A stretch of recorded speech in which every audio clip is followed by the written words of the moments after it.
Okay, so who wins this debate? We've got Thomas Sowell versus Hillary Pippett, I think it is.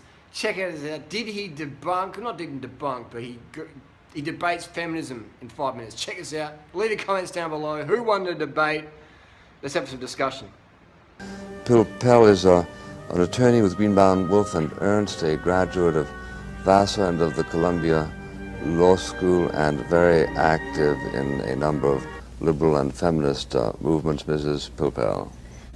I would like to, for a moment, ask you some questions about the economics of job getting in terms of the blacks versus the whites. The statistics I was able to pull together indicate that at the present time, white males make $17,427 on an average basis for the year. Black males make $12,738. White females make $10,244, and black females make $9,476.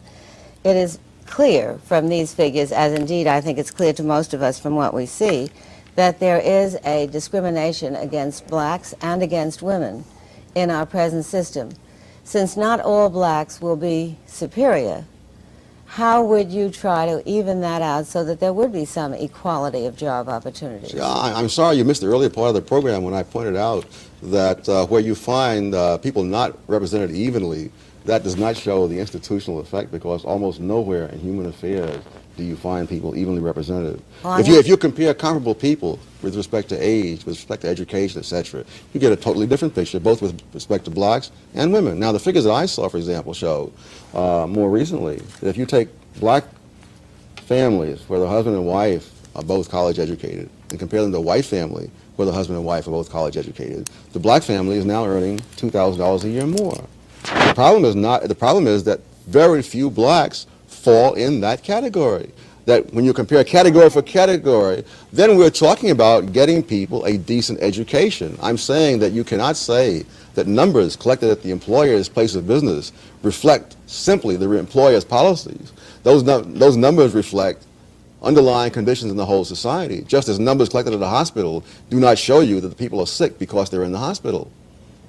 No, I would agree with that, but you would also have to agree that generally speaking, women are paid less, for example, for the same jobs as men. No, I would not. I would not agree with that. If you're talking about women with the same number of years of experience, with the same continuous service, etc., then when I look at that, I don't find that disparity. I find, for example, in many cases, the women are making more, depending on how you break the data down. The difference with women is between married women and everybody else. That's the real difference.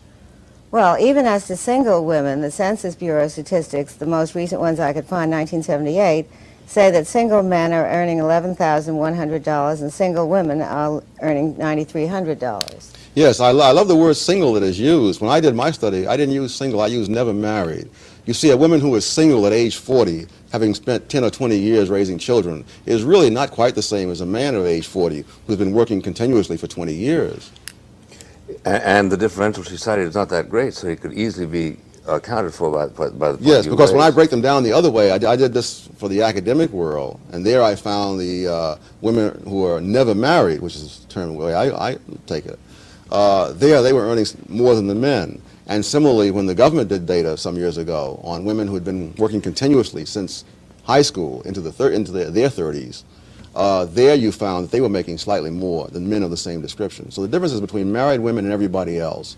And married men get an extra bonus because their wives take care of many things that enable them to put more time into their careers.